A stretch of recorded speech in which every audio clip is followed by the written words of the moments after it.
So at any moment, a critical meeting between European leaders and President Trump. They are rallying around the Ukrainian leader, President Zelenskyy, days before the meeting between President Trump and President Putin in Alaska. The leaders are hoping to leave a lasting impression on the president, shape President Trump's views, remind him of what's at stake ahead of Friday's meeting, and encourage him and remind him of what is at stake with Kyiv's future and fate. Zelenskyy not expected to be at that summit in Alaska. It is raising worries that Ukraine could be forced into an unfavorable deal. A short time ago, President Zelenskyy issued a blunt assessment saying this: pressure must be exerted on Russia for the sake of a fair peace. Also saying we must learn from the experience of Ukraine and our partners to prevent deception on the part of Russia. CNN's Nick Payton-Walsh is live in Kyiv. Just as this is going to all start getting underway, just kind of set the stakes here, Nick. I mean, it's the future of Ukraine ultimately, and indeed dictates a lot of European security, probably for the remainder of our lifetimes here, if indeed Russia sees weakness in the transatlantic alliance and success here in Ukraine. Not to underplay what's at stake here. Look, President Zelenskyy is thought now, along with his European allies. He travelled to Berlin for this virtual conference to be alongside German Chancellor Friedrich Merz. According to the timings we have, that meeting, possibly half an hour long, could already be underway with US President Donald Trump and Vice President J.D. Vance. Vance was in London over the weekend previously, essentially firefighting to some degree the confusion and unease, as one European diplomat explained it to me, stemming from US Special Envoy Steve Witkoff's handling of his meeting with the Kremlin. A European diplomat said to me it was amateurish on a matter of utmost importance, the way that Witkoff appeared to have not entirely grasped or correctly conveyed what Putin was indeed offering, or simply the fact it took days for many European allies to get a solid grasp of the potential proposal. That, I'm sure, will be part of the conversation now. Europe has been very consistent on its position, which is a ceasefire first. That's something President Trump originally signed up to months ago as well, and that the current line of contact, the current front line, is the starting point for negotiations. Zelenskyy himself has insisted that all conversations about Ukraine must be with Ukraine present. Europe has backed him up on that. A quick reminder, though, a moment like today, a virtual conference with President Trump and European leaders and President Zelenskyy setting out positions does echo what we saw back in May, when a ceasefire was demanded by Europe and Ukraine, and Trump was on the phone to his European allies saying he'd impose sanctions with them if Putin didn't go along with that suggestion. Putin didn't, and there wasn't sanctions, and there still aren't sanctions now. So there's a sense of repeat here potentially, but the stakes are remarkably high, because for the first time the bilateral between Trump and Putin in Alaska will be the first time potentially these two men could hash out some kind of deal. Ukraine will not accept it if they're not involved in its negotiation. But I think many on that call will be deeply anxious. Whatever they say, however they think they've swayed the president, his impenetrable relationship with President Putin could result in any potential outcome from this Alaska meeting. Back to you. Nick Payton-Walsh in Ukraine for us. It's great to see you, Nick. Thank you so much.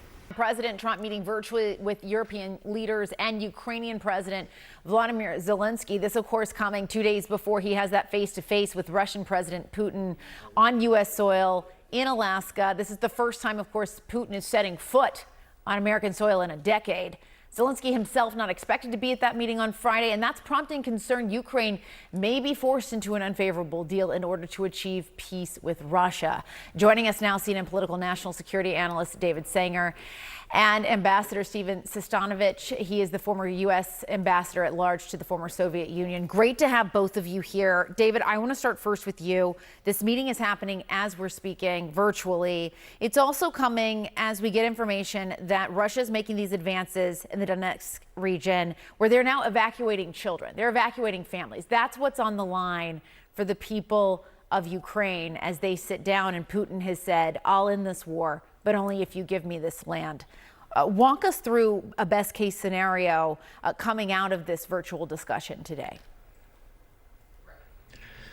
Well, the best case scenario I could imagine would be that President Trump comes to an agreement with the European allies about what his red lines are, what he will not, what he would not allow the Russians to get. But the fact of the matter is that the Europeans and President Trump have been talking in very different terms about these discussions. The president keeps discussing land swaps, which suggests that the Russians may even get some territory that right now they are not occupying militarily. When you listen to the Europeans, they talk about security guarantees, about making sure that the flow of arms to Ukraine continues no matter what, and that's of course something that Putin wants to limit quite directly. They talk about making sure that the president doesn't commit NATO to pulling back from current positions in Eastern Europe. So they're worried that, of course, Putin will use the moment to take a pause, use the ceasefire to rebuild, and then continue to try to attack the rest of Ukraine at some point in the future. And Ambassador, there's always the question with President Trump about who has spoken to him last. Has he been swayed by what they say? Do you think today's call could impact the president's thinking leading into Friday? Well, the sign that the president listens to different people and changes his predictions as to what's going to happen in the meeting are in the two different versions that he has of what's going to happen. There's the he'll be in listening mode version, and then there's the land swaps version. One is involves active negotiating, and the other just involves seeing what's on Putin's mind, to use the president's terms. The Europeans are nervous about both of those. They don't want either land swaps or listening mode. They don't want the president to find out what's on Putin's mind. They want him to try to change it. And that means using the leverage that jointly Western governments have developed for helping Ukraine and for putting Putin more on the defensive than he has been. They're worried, the Europeans are worried that that's not going to be his approach.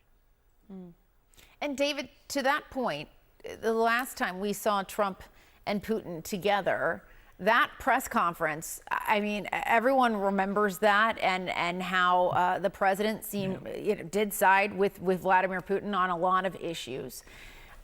What is your thinking around how he's going into Friday's meeting? Did he learn from that moment? Is he still in a place where he could, where we could see him reacting in the same way as we did all those years ago? Well, we don't know how much he's learned from that moment. I was at the first meeting that they ever had together, which was in Hamburg in 2017.